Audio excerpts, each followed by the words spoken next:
Amin. Dan Ibu ucapkan selamat, kamu sudah duduk di kelas 9. Mudah-mudahan kalian bertambah semangat untuk belajar. Anak-anakku di kelas 9, hari ini kita belajar PPKN yang pemula itu. Hari pertama ini pemula kita belajar, atau pertama sekali kita belajar PPKN. Mudah-mudahan anak-anakku di kelas 9 bertambah semangat walaupun keadaan situasi pandemi ini. Dan Ibu harapkan anak-anakku selalu jaga kesehatannya, selalu kalau keluar rumah pakai masker dan cuci tangan, supaya kita semua selamat dalam pandemi ini. Anak-anakku sekalian, pada hari ini jadwal kita untuk belajar PPKN di kelas 9, yaitu materi kita yang pertama, anak-anakku, di bab 1, ya, tentang, bisa dilihat di papan tulis ini anak-anakku, tentang dinamika perwujudan Pancasila sebagai dasar negara. Jadi anak-anakku sekalian sudah pernah belajar di kelas 9, di kelas 8 maksud Ibu, tentang Pancasila. Di kelas 7 materi ini juga sudah anak-anakku pelajari. Di kelas 8 juga ada tentang Pancasila. Dan di kelas 9 ini pun anak-anakku juga masih membahas tentang materi Pancasila. Dengan judul, anak-anakku coba perhatikan lagi, dinamika perwujudan Pancasila sebagai dasar negara. Jadi dinamika itu anak-anakku dimasukkan ini perubahan, ya, perkembangan Pancasila itu sebagai dasar negara. Bagaimana perkembangan ini anak-anakku? Coba kamu perhatikan. Yang pertama, penerapan Pancasila yang kita bahas sekarang, tentang penerapan Pancasila dari masa ke masa. Kita tahu Pancasila ini dijadikan sebagai dasar negara dalam proses yang begitu panjang, yang dalam proses yang begitu banyak tantangannya. Jadi coba kamu pelajari Pancasila ini, sejarah Pancasila ini berdirinya dari pertama sampai dengan sekarang. Banyak tantangan-tantangan yang dihadapi oleh negara kita yang memegang dasar negara kita, Pancasila. Coba kamu lihat sekarang perkembangan Pancasila dari tahun 1945 sampai tahun 1950, ya. Jadi dari tahun perkembangan Pancasila pertama 1945 diresmikan tanggal 18 Agustus 1945. Sejak diresmikannya Pancasila 18 Agustus ini 1945 sampai dengan sekarang, anak, ada banyak tantangan-tantangan kita, yaitu ada banyak usaha-usaha, sebahagian dari dari perkembangan Pancasila ini banyak tantangannya. Baik tantangan itu datangnya dari dalam negeri kita ataupun dari luar negeri kita. Sekarang coba kamu lihat dari masa tahun kemerdekaan. Dari masa tahun kemerdekaan sampai tahun 1950, banyak sekali ancaman Pancasila ini. banyak sekali usaha-usaha untuk meruntuhkan Pancasila ini, anak-anakku. Coba kamu lihat yang pertama di situ tertulis adanya pemberontakan G30S PKI atau pemberontakan PKI. Apa itu PKI? Mungkin anak-anak udah tahu. PKI itu adalah Partai Komunis Indonesia atau sekelompok orang yang ingin mendirikan negara Indonesia itu menjadi negara komunis. Kemudian kita lihat pemberontakan PKI ini tahun 1948 itu terjadi pemberontakan. Tahun 1948, yaitu di kota Madiun, ya, dijadikan basis pemberontakan PKI di Madiun, anak-anakku. Jadi tepatnya tanggal 19 September 1948, yang dipimpin oleh tokoh PKI-nya yang bernama Musso, ya, namanya Musso. Kemudian Musso ini pernah dia lari ke luar negeri tahun 1926, tetapi kembali lagi dia ingin ke negara kita ini, ke Indonesia, untuk menjadikan Indonesia ini negara komunis. Tetapi usaha beliau ini gagal karena cepat dituntas oleh Tentara Republik Indonesia.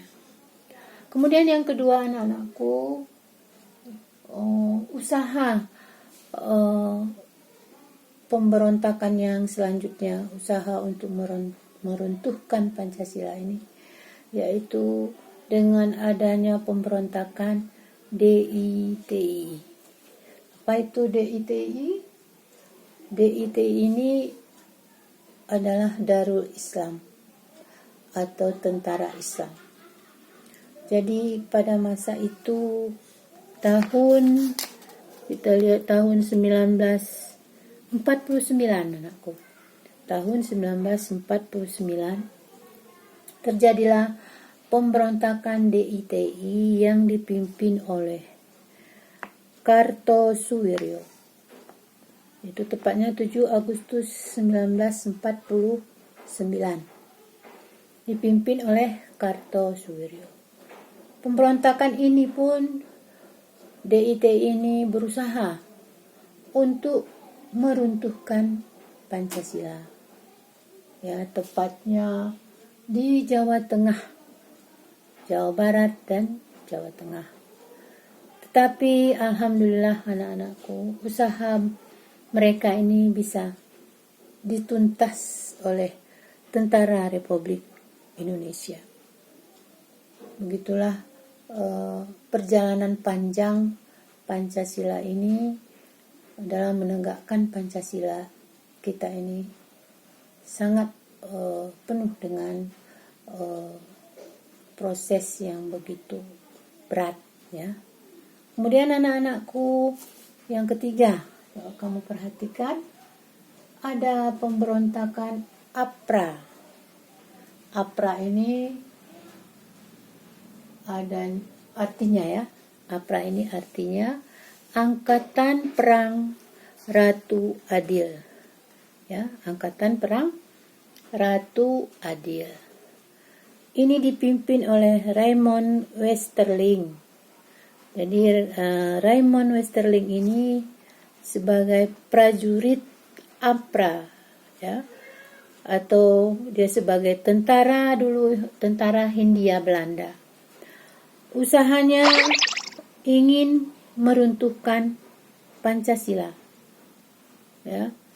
Terjadinya pemberontakan APRA ini tanggal 29 Januari 1950. Ya. Jadi pemberontakan ini terjadi di kota Bandung. Kemudian cepat dituntas oleh Angkatan Perang Indonesia.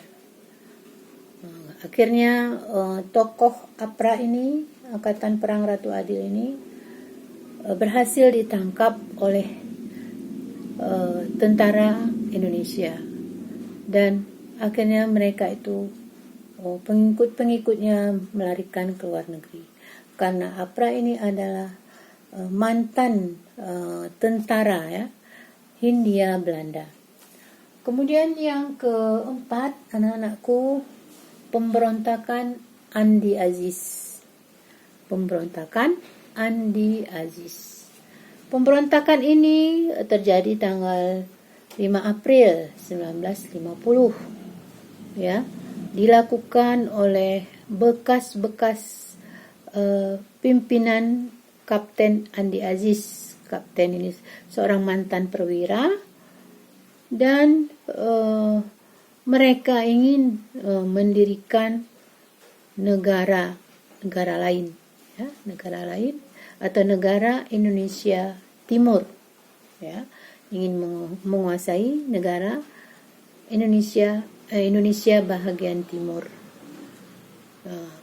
Kemudian pada tanggal 8 April anak-anakku 1950, pemerintah pusat atau pemerintah RIS pada masa itu mengeluarkan ultimatum kepada Andi Aziz, dan akhirnya Andi Aziz ini dikeluarkan, ya, atau ditangkap oleh tentara Republik Indonesia, dan beliau menyerahkan diri ya tahun 1950. Jadi ini usaha sekelompok orang ya untuk merubah Pancasila itu, ingin meruntuhkan Pancasila. Jadi dengan usaha yang begitu berat, kita lihat mempertahankan Pancasila ini sebagai dasar negara. Kemudian yang ke-5 kita lihat pemberontakan RMS. Pemberontakan RMS ini dikatakan sebagai pemberontakan Republik Maluku Selatan, RMS, pemberontakan Republik Maluku Selatan. Jadi pemberontakan RMS ini kita lihat dipimpin oleh Dr. Somokil, mantan Jaksa Agung. Dan berdirinya RMS ini tanggal 25 April 1950. Ya, pemberontakan ini kita lihat ya, menolak integrasi, ya, membentuk negara sendiri. Ya, jadi ingin membentuk negara lain, ingin merubah negara Indonesia ini menjadi negara lain. Jadi tetapi baiklah anak-anak kelas 9, kita lanjutkan materi kita. Sekarang lanjutannya daripada masa 1950 sampai dengan tahun 1959. Setelah bubarnya Republik Indonesia Serikat, Indonesia menggunakan Undang-Undang Dasar Sementara tahun 1950 sebagai konstitusi. Undang-Undang Dasar Sementara 1950 menganut sistem pemerintahan parlementer. Presiden pada masa itu berfungsi sebagai kepala negara, namun tanggung jawab pemerintahan berada di tangan Perdana Menteri bersama dengan para menteri. Kemudian anak-anakku sekalian, pemberontakan yang selanjutnya di masa periode ini yaitu pemberontakan DITI, yaitu pemberontakan yang berada di daerah Sulawesi Selatan dan Kalimantan Selatan dan Aceh. Tahun 1950, tepatnya bulan April, yaitu tokohnya DITI ini bernama Ibnu Hajar melakukan pengacauan di Kalimantan Selatan. Sementara di Sulawesi Selatan dipimpin oleh Abdul Qahar Muzakkar tanggal bulan Agustus 1953 dengan tujuan membentuk negara Islam.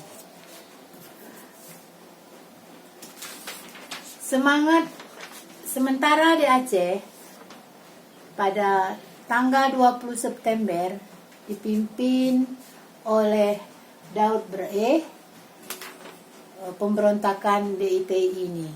Kemudian pemerintah mengirim pasukannya untuk menumpas pemberontakan tersebut.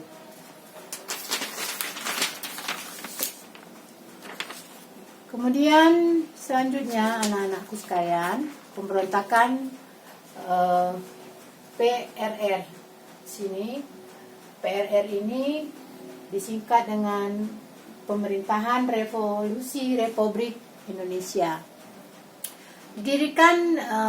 Pemberontakan ini didirikan di daerah Sumatera, tepatnya tanggal 15 Februari 1958, dipimpin oleh Ahmad Hussein.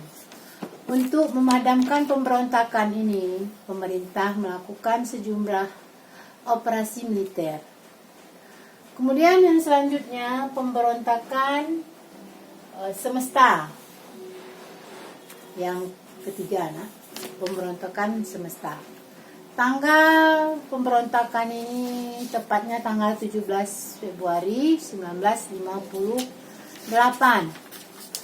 Tepatnya di daerah Sulawesi Utara dan Tengah yang dipimpin oleh Mayor D. Jus Somba. Akhirnya pemberontakan ini dapat ditumpas oleh pemerintah pusat. Kemudian kita lanjutkan dengan masa yang ketiga. Kita perhatikan masa yang ketiga itu tahun 1959 sampai 1966. Masa ini banyak juga terjadi penyimpangan-penyimpangan, yaitu yang pertama kita lihat diangkatnya Presiden Soekarno seumur hidup. Ya, pada masa itu Presiden Soekarno memimpin negara kita. Kemudian yang kedua, penyimpangannya adalah pembubaran DPR hasil pemilu 1955. Selanjutnya, yang ketiga penyimpangannya adalah anggota DPR gotong royong namanya tidak dipilih oleh rakyat. Dan yang keempat, adanya percobaan penggabungan atau pencampuran nasionalis, agama dan disebut dengan Nasakom, yaitu tanggal 30 September 1965 dengan dibunuhnya 6 perwira tinggi dan ajudan jenderal yang bernama Aha Nasution. Kemudian anak-anakku yang keempat, masa periode 1966 sampai 1998. Di masa itu, masa Orde Baru namanya. Banyak hal tidak sesuai dengan jiwa Pancasila. Yaitu pertama kita lihat tidak adanya kebebasan pers. Kebebasan pers pada masa itu dibatasi. Kemudian yang kedua, anak-anakku, pemerintahan cenderung sentralistik. Ya, berpusat pada pemerintahan pusat. Kemudian yang ketiga, demokrasi dikekang. Dan yang keempat, banyaknya kasus KKN. Kemudian yang terakhir anak-anakku sekalian, nomor 5, masa periode 1998 sampai dengan sekarang. Masa ini disebut masa reformasi. Meskipun banyak terjadi perubahan dalam masa reformasi ini, tapi masih ada juga sejumlah permasalahan. Yaitu kita lihat permasalahannya, yaitu masyarakat cenderung mementingkan suku, mementingkan daerah. Saya ulangi, pada masa ini, masa periode kelima ini, masyarakat cenderung mementingkan suku, daerah, atau agama masing-masing, atau yang disebut dengan primordialisme. Kemudian sebelumnya kita akhiri pertemuan kita ini, anak-anakku sekalian, Ibu mau memberikan tugas pada anak-anakku sekalian kelas 9, yaitu tugasnya yang pertama, coba kamu dengarkan dulu yang baik-baik. Coba kamu jelaskan tantangan apa yang dihadapi dalam masyarakat saat ini untuk menerapkan nilai-nilai Pancasila dalam kehidupan kita sehari-hari. Ibu ulangi, bisa dicatat anak-anakku. Coba kamu jelaskan tantangan apa yang dihadapi masyarakat saat ini untuk menerapkan nilai-nilai Pancasila dalam kehidupan kita sehari-hari. Assalamualaikum warahmatullahi wabarakatuh.